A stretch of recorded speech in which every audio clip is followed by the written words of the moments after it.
Imagine you own a ship. Over the years, the wood begins to rot. So you replace one plank, then another, then the mast, then the sails. Piece by piece, year by year, you replace every single component until not a single original piece remains. It's still the same ship. Now imagine someone collected all those discarded planks, all the old pieces you threw away, and they rebuild the ship using every single original part. Which one is a real ship? The one that has sailed continuously under the same name, but contains no original material? Or the one made from every original piece, but was disassembled for years? Here is where it gets personal. Your body replaces its cells constantly. Skin cells every few weeks. Red blood cells every few months. Most of your cells are replaced within 7 to 10 years, which means the physical matter that makes up your body right now is almost entirely different from the matter that made up your body a decade ago. Are you still you?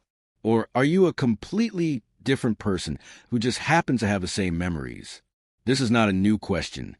The ancient Greek historian Plutarch wrote about it in the 1st century.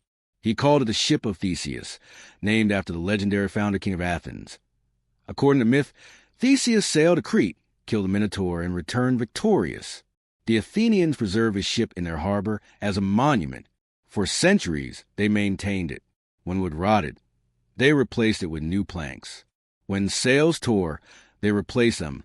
Eventually, every piece of the original ship had been replaced. Plutarch asked, is it still the ship of Theseus?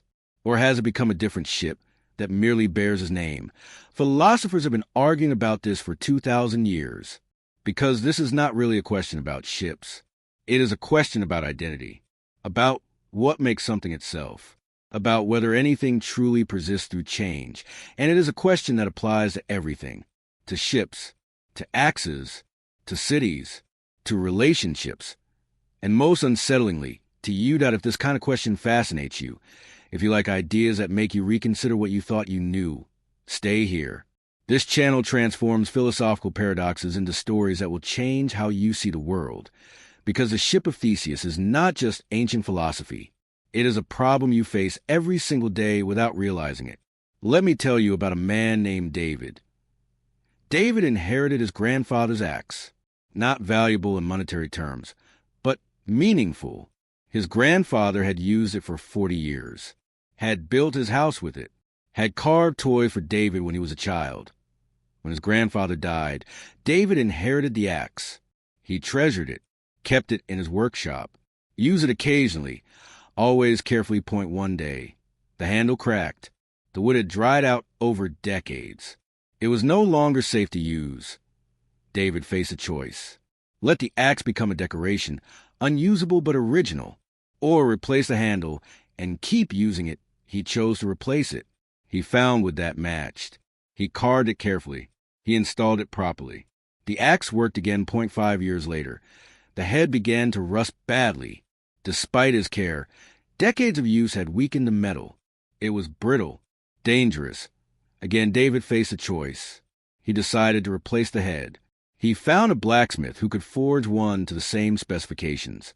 Same weight, same edge, same function. Now David had his grandfather's axe, but it had a new handle and a new head.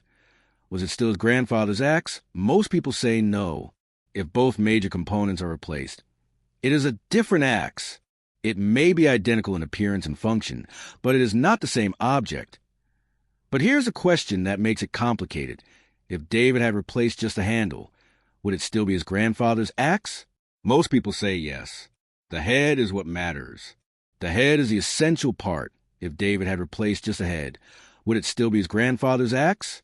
Most people are less certain, but many still say yes. The handle matters too, and the continuity of use matters. But if replacing one part keeps identity, and replacing the other part keeps identity, how does replacing both parts destroy identity? This is the paradox. Our intuitions conflict. Identity seems to be preserved through partial change, but lost through complete change. But there is no clear line where preservation ends and loss begins. Now, let me complicate this further. Imagine David kept the original handle when he replaced it. Years later, after replacing the head, he takes that original handle out of storage. He finds the original head rusty and brittle but still recognizable. He reassembles them. Now there are two axes. Point one has been in continuous use. Hanging in David's workshop, used as an axe, but contains no original parts. Point one contains both original parts, but has been disassembled and forgotten for years. His grandfather only owned one axe. Which one is it? If you find yourself uncertain, if your intuition keeps shifting depending on how you think about it, good. That means you are actually thinking about the problem, because there is no simple answer. That is what makes it a paradox. The ship of Theseus is not a riddle with a solution. It is a problem that reveals something fundamental about how identity works. Or rather, how it does not work the way we think it does. Let me take this deeper. The philosopher Thomas Hobbes added a twist to the paradox in the 17th century. Imagine the ship of Theseus is maintained in the harbor. Each time a plank rots, it is replaced. The old plank is discarded. This continues until every plank has been replaced. But now imagine a man collects every discarded plank. He stores them, and once all the planks have been replaced, he uses those original planks to rebuild the ship exactly as it was.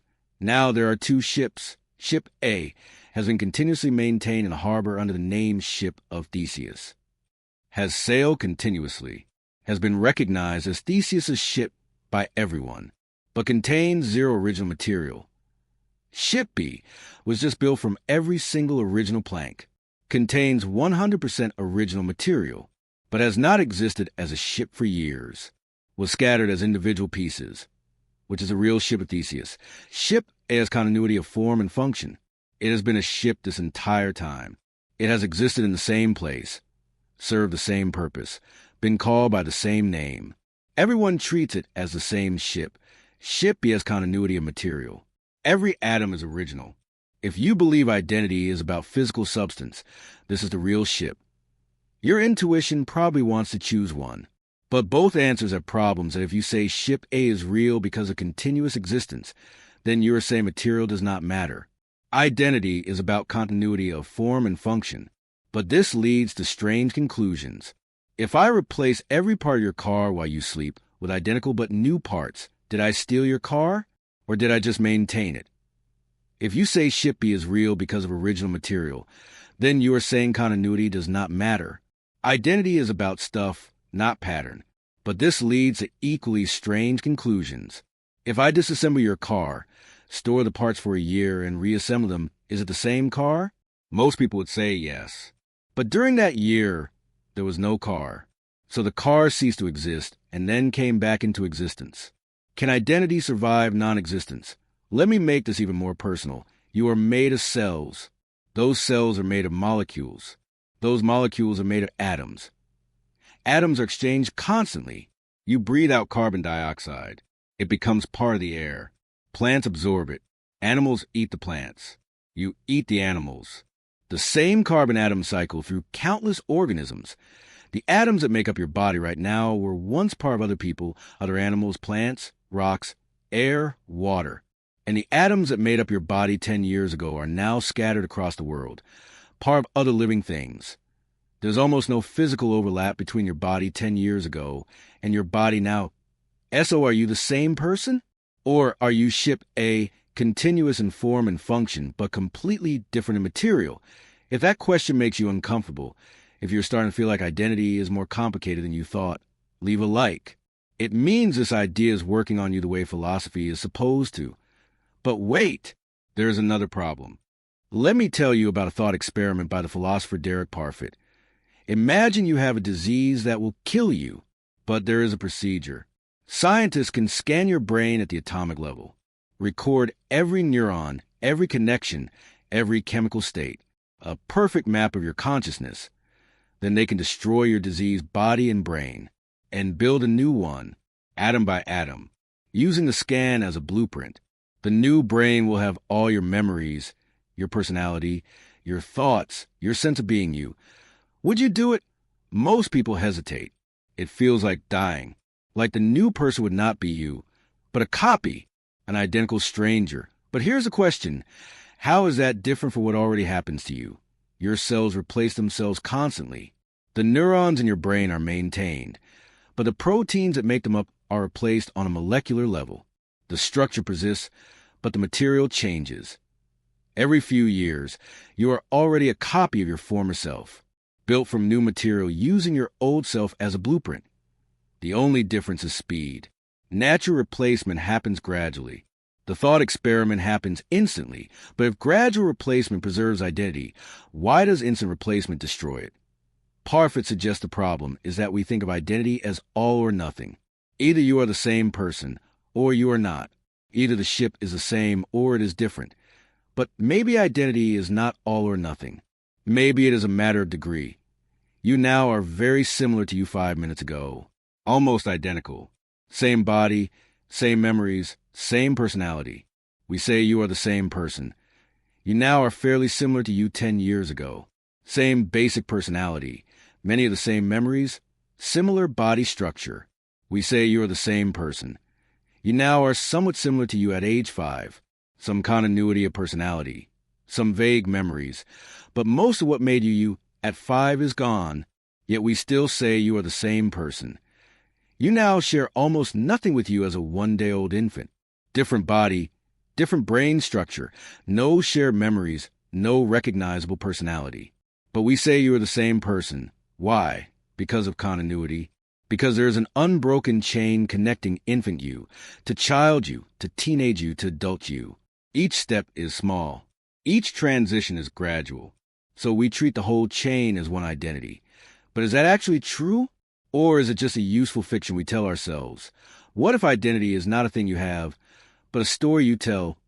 Think about it. When you say, I am the same person I was 10 years ago, what you mean is, I remember being that person. I have psychological continuity with that person. There's a narrative that connects us. But that narrative is constructed. Your memory is not perfect. You do not remember most of your past. Your personality has changed. Your body has changed. Your beliefs have changed. What makes you you is not some unchanging essence. It is a pattern, a process, a story that maintains enough continuity to feel coherent. The ship is a ship because it maintains a pattern of a ship. It floats, it sails, it serves the function of a ship, and we call it a ship. You are you because you maintain the pattern of you. You have continuous memories, continuous personality, continuous body form, and everyone calls you by the same name. But the stuff that makes up the pattern, that changes completely. The pattern persists while the material flows through it. Like a river, the Mississippi River is the same river today that it was 100 years ago, but not a single water molecule from 100 years ago is still there. The river is not the water. The river is the pattern the water makes as it flows. You are not your atoms. You are the pattern your atoms make as they flow through time. If you're feeling like this is changing how you think about yourself, about continuity, about what it means to be a person, subscribe. Because we're going to keep exploring ideas that transform how you see reality. Philosophy is not about answers. It is about learning to ask better questions. So, the ship of Theseus, is the restored ship still the same ship? Is the rebuilt ship the same ship? Are you still you? After 2,000 years of philosophy, we do not have a definitive answer. But we have learned something more valuable. We have learned that identity is not what we thought it was, and we think of identity as a simple fact. The ship either is or is not the ship of Theseus. You either are or are not the same person you were 10 years ago. But identity is not simple. It is multifaceted. There are different kinds of continuity: material, functional, psychological, social, and they can come apart. Sometimes material continuity matters most. If I show you a rock that George Washington touched, you value it because those atoms were touched by Washington. The physical continuity matters. Sometimes functional continuity matters most. If a company replaces all its employees and products but keeps the same name and purpose, we might say it is still the same company. The function matters more than the components. Sometimes psychological continuity matters most. You value your relationships because of shared history and memories, not because the other person's atoms are the same as when you met. The psychological connection matters. And sometimes social continuity matters most. A nation can change its territory, its population, its government. But if people continue to identify with it and call it by the same name, it persists. The social recognition matters. Identity is not one thing. It is a cluster of different continuities, and which one matters depends on context. For ships, functional continuity might matter most. A ship is whatever serves the purpose of being that ship. For axes, material continuity might matter more. The value is in the object itself, the thing your grandfather held. For people, that is where it gets complicated. Your legal identity persists through physical change. The government considers you the same person regardless of cellular replacement. Your psychological identity persists through physical change. Your sense of being you continues despite your atoms changing. But in another sense, you are not the same. You have grown, changed, become different. And that is not a failure of identity. That is what identity does. It persists by changing. The paradox of the ship of Theseus teaches us that identity is not about unchanging essence. It is about continuity through change, and that has profound implications. IT means you can change and still be you. Your body changes, your mind changes, your beliefs change, your goals change. None of that threatens your identity. That is what identity is, a pattern that persists by transforming. IT means you are not trapped by your past. The you from 10 years ago is connected to you now, but not identical. You can become different without becoming someone else. That IT means holding on to the past too tightly is misunderstanding what you are. You are not a static object to be preserved. You are a process, a pattern, a river that must flow to exist. The ship of Theseus is still out there, maintained in harbors, rebuilt in workshops, existing as a question more than an answer. And so are you, continuously maintained, constantly rebuilt, existing as a process more than a thing. The ship sails on, not despite the fact that its planks are replaced, but because its planks are replaced, and you sail on too, not despite the fact that you change, but because you change. That is what it means to exist through time, not to stay the same, but to remain yourself through transformation. If this change how you think about identity, about permanence, about who you are, share it. These ideas matter. They change how we relate to change itself. The ship of Theseus has no simple answer, but it has a profound lesson. You are not a thing. You are a pattern. You are not what you are made of. You are what you do, what you are made of. And that pattern, that process, that continuous becoming, that is you. Always has been, always will be, for as long as the pattern persists.